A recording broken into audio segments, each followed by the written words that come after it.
Hello and welcome to the Beckoning Bookshelf. I'm your host, Jeffrey Ashcraft.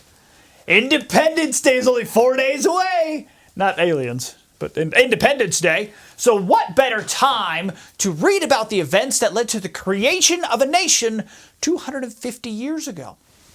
1776 was written by David McCullough and was published in 2005. Honestly, I had no idea this book was published 20 years ago. I only learned about it a couple years ago, so I thought it was more recent than that. It's my bad. This book is a companion book to John Adams, the book, not the person, which was also written by McCullough and published in 2001. I have that book as well, and I would have read it first, since it was published first, but I really wanted to prioritize 1776 due to the 250th anniversary and all.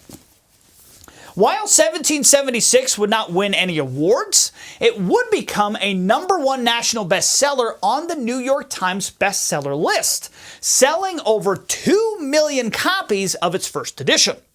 Yes, there is more than one edition. Yes, of course there's more than one copy. There's more than one edition of this book. There is, of course, the first edition published in 2005. There is also an illustrated edition that was published in 2007, which added some 17th and 18th century maps and portraits. So there's now pictures. That's the edition I have here. I have a paperback copy of the illustrated edition, and it's a good-sized book, well made.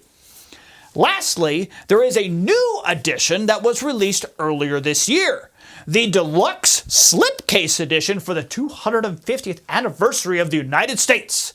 I mean, what better year to release a new edition of this book? And it looks awesome. To my knowledge, the interior contents of the deluxe edition seem to be the same as the illustrated edition. Seem to be. I haven't noticed any differences, but it's in a much nicer package. So, what is 1776 about?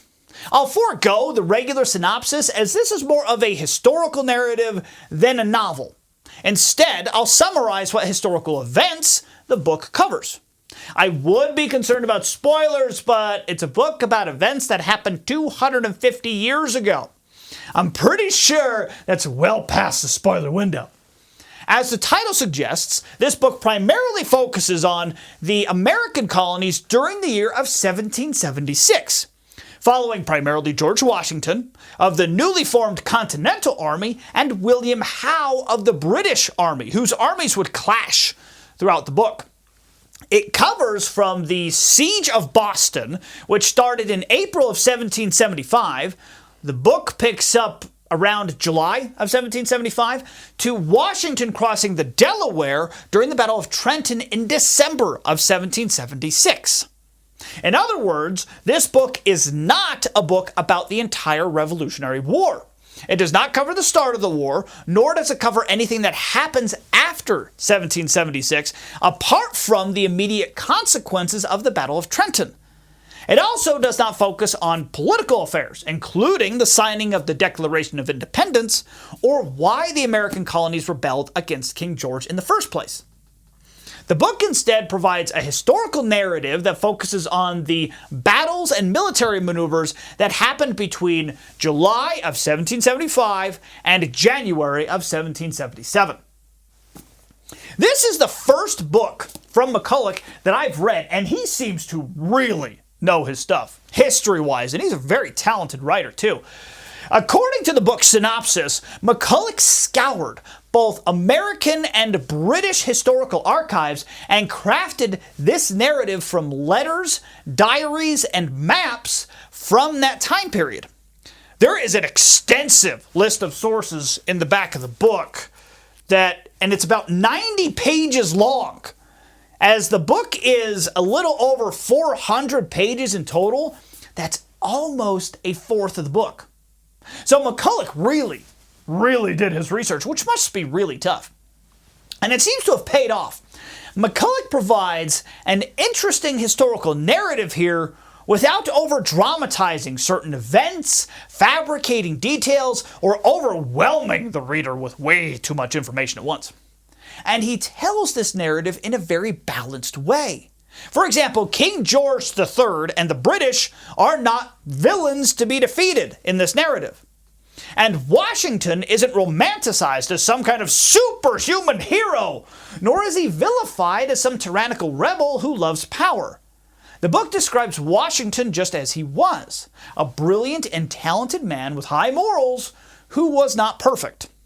In fact, the book points out that both parties, both the American and the British, believed that they were fighting the good fight, that they were the true American patriots fighting against tyranny.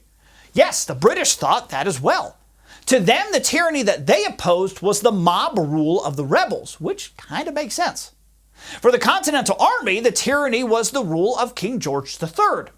So McCullough really does strive to provide this historical narrative without clouding it with personal bias, trying to focus solely on the known facts and presenting those facts in a way that is both interesting and historically accurate. And that has got to be a challenge, and he does it very well here.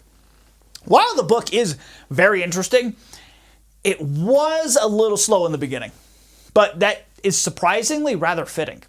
The first 100 pages cover the siege of Boston, where the Continental Army had an 11-month standoff with the British Army. Essentially, very little happened in those 11 months. So at times, reading about the siege of Boston in those 100 pages, you kind of feel like the soldiers you're reading about, hoping that something, anything, will happen. I honestly learned a lot from the book, though I had a basic knowledge of the Revolutionary War. I was unaware of many of the details and specifics about the battles covered in 1776 and other specific details. For example, I did not know that Henry Knox, a military officer of the Continental Army, was a bookseller. As a fan of books, I thought that was really cool. Something that I did not think was cool was learning how the Continental Army had trouble doing laundry. It's rather disgusting. Apparently, some of the New England soldiers didn't want to do laundry because it was women's work. Seriously? You honestly can't call yourself man if you are incapable of washing your own clothes. Anyways, it's always fascinating also to read about how people lived back in those days, as it is so foreign to our lives today. I mean, some people have trouble imagining life before smartphones or the internet. And yes, we did exist before the internet. But back in 1776, they didn't even have light bulbs yet. So it is always interesting to learn about how people lived their lives back then. If I were to provide any type of critique for this book, it's that it doesn't really explain why the Americans chose to fight this war in the first place. Now, this isn't critical to enjoy or understand the book, and it may be covered in the book's companion book, John Adams. But without a proper understanding of the Americans' motivations, a reader may wonder why the Americans would be willing to suffer all the things that they did. I mean, the Continental Army did not have a fun time, to understate it. Not only were they ravaged by sickness continually, they dealt with terrible weather conditions. Some soldiers literally froze to death on their watch. They often weren't getting paid, which is terrible. There was seemingly endless waiting or endless walking. They were undisciplined and inexperienced, and they were wildly outnumbered and outgunned by a much more experienced opponent. McCullough makes all of this very, very clear. And on more than one occasion, Washington himself lamented taking on the role of general for the army, wishing that he was either merely a soldier or was off somewhere living a peaceful life. And all of this is due to them wishing to be independent from Britain and King George III. If they hadn't done that, this Continental Army wouldn't have been needed. All these soldiers would be living their lives back home. So, As you read about the sufferings of the Continental Army, you have to wonder, why in the world were they willing to go through all of that misery and trouble? The British apparently wondered the same thing at that time. According to the book, British soldiers that arrived in the American colonies in 1776 were astonished as to how rich the land was and how good the Americans' lives were. Apparently, the Americans had the highest standard of living in the world, according to McCullough's book here. It baffled the British why anyone would risk losing all that prosperity to rebel against the king that, as they put it, quote, God had put over them, close quote. Luckily, we read the Declaration of Independence prior to reading this book, which gives us some very valuable insight into the motivations of the Continental Army. The Founding Fathers knew that each person on earth has been blessed by God with unalienable rights. These rights do not come from any government, and each person has the natural God-given rights to life, liberty, and the pursuit of happiness. And that's not just here in the U.S., by the way. And it is the purpose of any earthly government to help protect and uphold these rights. Again, the government doesn't provide them. It is supposed to uphold them. For example, a government can't just randomly decide to take away your right to life because the government doesn't provide you that right. You just have it. The government is supposed to protect your right to life if there is someone who is actually trying to take it away. Hopefully there isn't, because that's scary. And if a government fails to do just that, if it fails in its primary purpose of upholding our God-given rights, it is the right of the people to abolish that government and form a new and better one. The American people felt that King George III and the British government were not fulfilling that role of upholding their God-given rights and listed 27 grievances to support that claim. This is all in the Declaration. The Founding Fathers, but I also believe it's more than that. So the Founding Fathers envisioned a new, more perfect union, a union that would be based on and built around these individual God-given rights. And they were willing to fight and sacrifice for that brighter future. Many people at that time did not understand that vision, which is why the British were so baffled as to the Americans' decision to seek independence. And that's understandable. While this pursuit of freedom may seem obvious to us now that we see the results and we have all the great things from it, back then, this more perfect union was a new concept. Now, being an American, I am clearly a little biased towards the United States. Maybe I have the hat, I have all the cool stuff, It is truly a fantastic nation. Its varied landscape, it's beautiful, its people, wonderful mostly. Every country has its weirdos. And it's government inspired. Is it a perfect nation? No.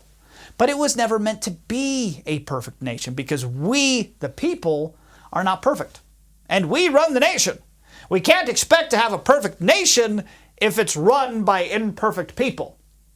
That is why it is referred to as a more perfect union. It is designed to become better over time. As we become better each day as individuals, the nation becomes better. But the reverse is also true. If we fall short, if we fail to seek the betterment of ourselves, our nation will suffer for it. That's the brilliance of the vision our forefathers had. A nation that stands or falls by the moral integrity of its people. In November of 1783, after the Revolutionary War was won, George Washington wrote the following, quote, in a letter, quote, "The establishment of civil and religious liberty was the motive which induced me to the field. The object is attained, and it now remains to be my earnest wish and prayer that the citizens of the United States would make a wise and virtuous use of the blessings placed before them." Close quote. The torch has now been passed to us to defend liberty and improve our nation each day by improving ourselves. And thankfully, this concept of God-given liberty is not just in the United States. Like I said, everyone on earth has these God-given rights, and many other nations have adopted similar constitutions and governments. So these same blessings of bettering a nation is not just in the U.S. anymore. So if you are not a citizen of the U.S., first off, thank you for listening. I greatly appreciate it. And secondly, you can also make your nation and the world a better place simply by doing good each day. We can all do that. We are the foundations of the world and our nations. We hold them up by our virtues or tear them down by our vices. That is the gift and cost of freedom. I'm grateful for George Washington and all the brave men and women who sacrificed so much for the gift of liberty. And I thank all those who today continue to defend liberty throughout the world. Thank you for being here. Thank you always for being here. And have a happy 4th of July if you are here in the United States. If you are not, whatever your day of independence is, I hope you enjoy it. Again, thank you always for being here. You are amazing. Now go find yourself a good book.